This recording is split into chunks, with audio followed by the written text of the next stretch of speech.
반갑습니다. 여러분의 건강비서 900입니다.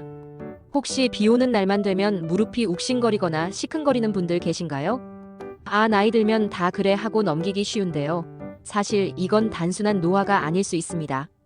오늘은 바로 비 오는 날 왜 무릎이 아픈지, 그리고 이것이 관절염과 어떤 관련이 있는지에 대해 아주 쉽게 그리고 전문가처럼 알려드릴게요. 소름 돋을 정도로 신체는 날씨의 영향을 받습니다. 이건 진짜 과학이에요. 특히 기압, 습도, 온도 변화는 관절에 직접적인 영향을 미치는데요. 그 중에서도 무릎처럼 자주 쓰이는 관절은 가장 민감하게 반응하죠. 그래서 비가 오기 전만 되면 왠지 무릎이 땡긴다는 분들이 꽤 많습니다. 그냥 느낌이 아닙니다. 몸이 미리 감지하고 있는 거예요. 그렇다면 이게 정말 관절염 때문일까요? 아니면 그냥 날씨 탓일까요? 지금부터 과학적으로 그리고 재밌게 알려드릴게요. 무릎 통증의 핵심은 기압입니다. 비가 오기 전엔 기압이 떨어지기 시작합니다. 우리 몸의 관절은 윤활액이라는 액체로 보호되는데요. 기압이 낮아지면 이 윤활액의 압력도 떨어져요. 그러면 관절 내부가 약간 팽창하고 신경을 자극하게 되죠. 바로 그때 시큰시큰 아프다고 느끼게 되는 겁니다. 쉽게 말해 관절 속 기포가 생기면서 무릎 안쪽을 콕콕 찌르는 느낌이 나는 거죠.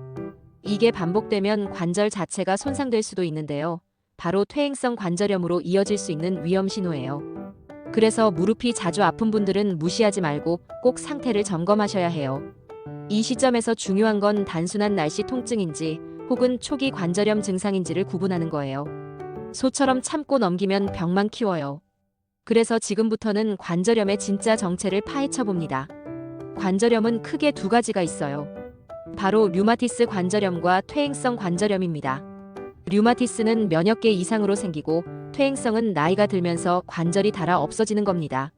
그런데 요즘은 20대에서 30대 젊은 층에서도 퇴행성 관절염이 늘고 있어요. 왜냐하면 앉아있는 시간은 길고 운동은 안 하고 스마트폰은 계속 보고 있기 때문이에요. 무릎을 쭈그려 앉거나 한쪽에 무게를 실으면 관절이 편마모되면서 쉽게 닳아버립니다. 이때 날씨가 굳으면 통증이 더 심해지죠. 즉, 날씨가 통증을 촉진시키는 역할을 한다는 겁니다. 그래서 비 오는 날 아픈 건 단순히 기분 탓이 아니고 진짜로 관절에 무리가 가는 상황이에요. 그리고 이때 제대로 관리하지 않으면 무릎 연골이 영영 재생 불가능한 상태가 될 수도 있어요. 그렇다면 어떻게 구분할 수 있을까요? 단순한 날씨 통증인지 혹은 병원에 가야 할 정도인지. 먼저 아침에 일어났을 때 무릎이 뻣뻣하고 30분 이상 지속된다면 관절염 의심입니다. 또한 계단을 오를 때 무릎이 뚝 하고 걸리는 느낌이 자주 난다면 이 역시 관절 손상의 초기 증상이에요. 그리고 날씨가 좋아도 통증이 사라지지 않는다면 꼭 진료를 받아야 합니다. 이럴 땐 단순 물리치료보단 정확한 MRI나 엑스레이 검사가 필요하죠. 하지만 너무 걱정할 필요는 없어요.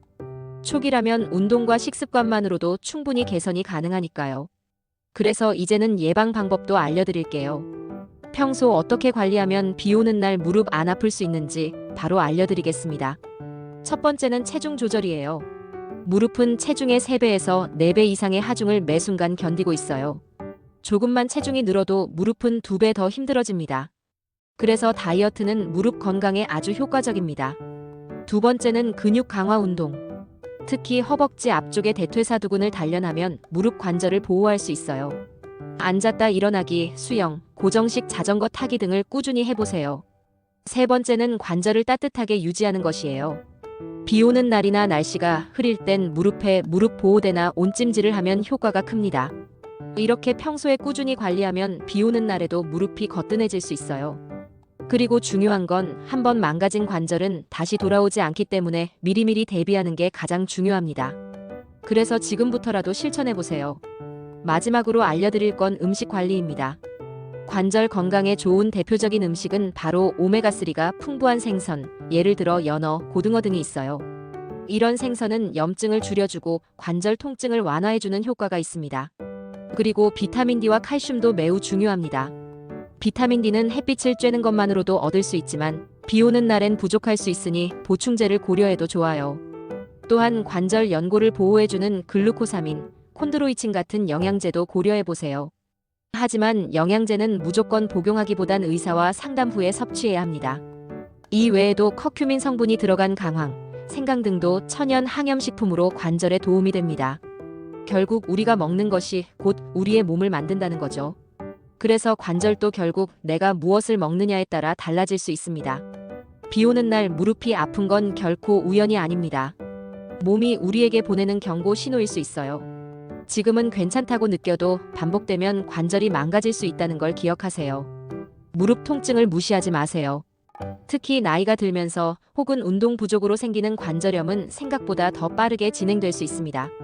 게다가 비 오는 날 통증이 심해진다는 건 그만큼 관절의 상태가 나빠지고 있다는 뜻이기도 해요. 이제는 비 올 때 무릎 아프다는 말을 그냥 넘기지 말고 진짜로 체크해 보셔야 할 때입니다. 오늘부터 실천할 수 있는 작은 습관 하나가 내 관절을 10년 더 오래 쓰게 해줄 수도 있으니까요. 이 영상이 끝난 후엔 꼭 무릎 체크 한번 해보세요. 마무리하면서 한번 정리해 드릴게요. 비 오는 날 무릎이 아픈 건 기압 변화와 관절 내부 압력 때문입니다. 이 증상이 반복되면 퇴행성 관절염의 전조일 수 있습니다. 평소 운동 부족, 체중 증가, 나쁜 자세가 원인이며 예방을 위해선 근육 강화, 체중 관리, 식습관 개선이 필수입니다. 그리고 절대 무릎 통증을 참지 마세요. 병원 가는 게 부끄러운 게 아니에요. 마지막으로 내 몸은 내가 제일 잘 압니다. 이상한 느낌이 들면 그건 그냥 느낌이 아니라 신호입니다. 여러분의 무릎이 앞으로 10년, 20년, 30년도 튼튼하길 바랄게요. 오늘 영상이 도움되셨다면 좋아요와 구독은 영상 제작에 큰 힘이 됩니다.